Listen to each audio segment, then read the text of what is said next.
consultant psychiatrist and lecturer from Dr. Muhsin. Now, earlier on, we spoke very briefly about some of the ways we can treat this sleeping disorder or sleep paralysis. What is it? Okay, first we had to determine what is the main problems, what is the cause of the problem. So, as I mentioned just now, like parasomnia, for example, when you have disturbances during your sleep, whether verbally or physically.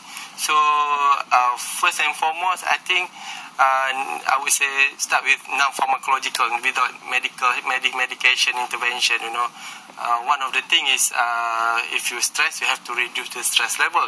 If you feel overwhelmed, overwhelming emotion associated with the incident, for example, in the future you have to learn to reduce that, by whatever relaxation therapy and so on.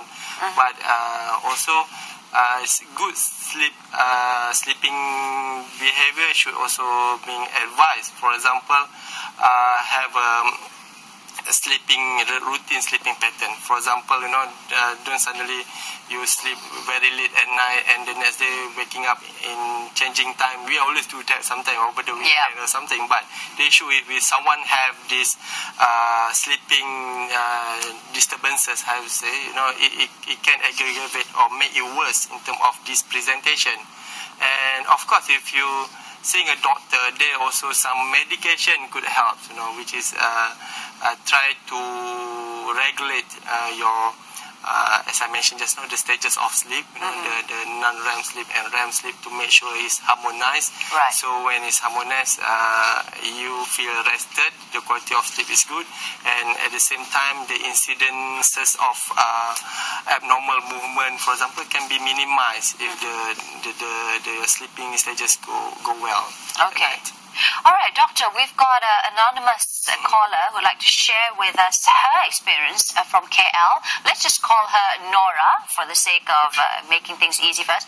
Good morning, Nora. What would you like to share with us here on Bella Confidential? Okay, good morning. Can I talk in Malay? Apa dia? Can I talk in Malay? Yes, boleh. Silakan.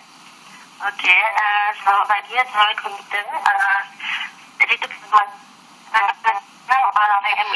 I'm sorry, Nora. Can you just either lower the volume of the TV because there's a 2 minutes delay, 2-second delay. Can you hear me now?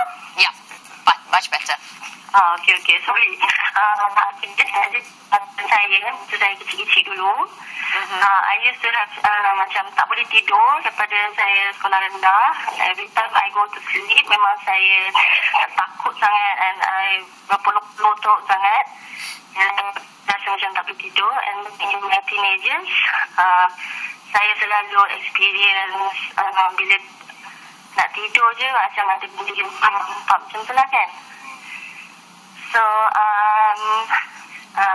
and then I went for a treatment, and doktor sakan I had depression. So, saya dah treated, and now I can sleep properly lah. Okay, so that's good. So you actually went through treatment and you sought help from someone? Yes, the medical field. I did help from medical professional, psychiatrist, yes. Okay. All right. Well, thank you for sharing your story with us. Merci. Okay, bye. Okay. Actually, from Twitter, we've got this question posed for you, Doctor. Could it be possible that someone might be having a seizure during their sleep, and it could be mistaken for sleep paralysis because, you wake up with a tremor or with a terror, but actually it's epilepsy. So, epilepsy can present many forms, but actually the most common is the jerky movement, and that's I would say 80% of the cases, 80 to 90%, but there's probably 10 to 15% they're presenting in not a common way. First, as you mentioned just now, during sleeping, for example, that's why like the first case just now, I worry when somebody is sleeping well, tightly, then suddenly wake up and do, I would say, abnormal movement or inappropriate movement while supposed to be sleeping. And then for 2 minutes later, 1 minute, he went back to sleep. So this should be investigated. I mean, sometimes fits can happen in this form. It's not in the physical seizure, because another form of epilepsy, I would say, somebody suddenly, unaware, drop like unconscious for 30 seconds, then conscious again. So it's crazy, this is, but it happens. They can fall and they sustain injury, because they fall while sitting, while doing works, while holding knife. I mean, let's say want to cut that suddenly. So it's very dangerous. So in the incident of sleep, it also can happen. And again, this is caused because they are deprived of proper sleep, or epilepsy is a form of, I would say, neurological, the brain disease, and it's as I mentioned just now, the brain wave. That's why I said when we sleep, investigate about sleep problem, we have to determine what is the brain wave like, what is the phases of the sleep like.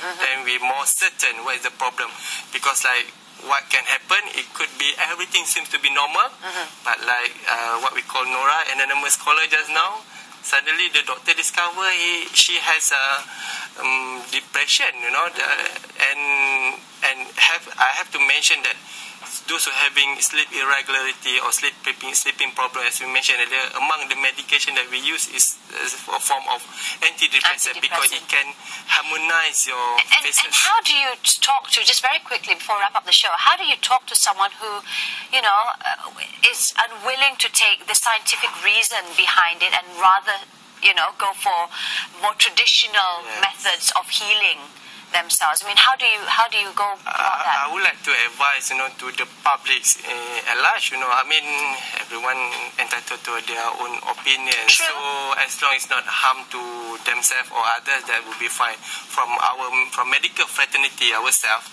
if you, as I mentioned, persistent problem and so on, you should seek our opinion and evaluate. And at the end of the day, it's up to you to assess which one you're going to take. But bear in mind, if the medical problem not properly treated, emotional problem not properly treated, it can cause worsening of the problem in the future. Especially if it's severe, like when you're doing sleepwalking and you don't know what happens. Children, you're holding. We see all these movies, horror movies, but of course it's based on true life experiences. So once again, thank you so much, Dr. Muhammad Muhsin, who is a consultant psychiatrist and lecturer at UM, for giving us so much depth with regards to sleep paralysis. A lot of people actually believe that it has something to do with paranormal activities or alien abductions, but normally it is not the case. It's scientifically proven. But once again, do not go into full gear. Do make sure that you seek medical professional help with regards to this, because like our anonymous caller Nora, she sought help and she found out that actually she was suffering from major depression, hence the sleeping disorder that she was facing.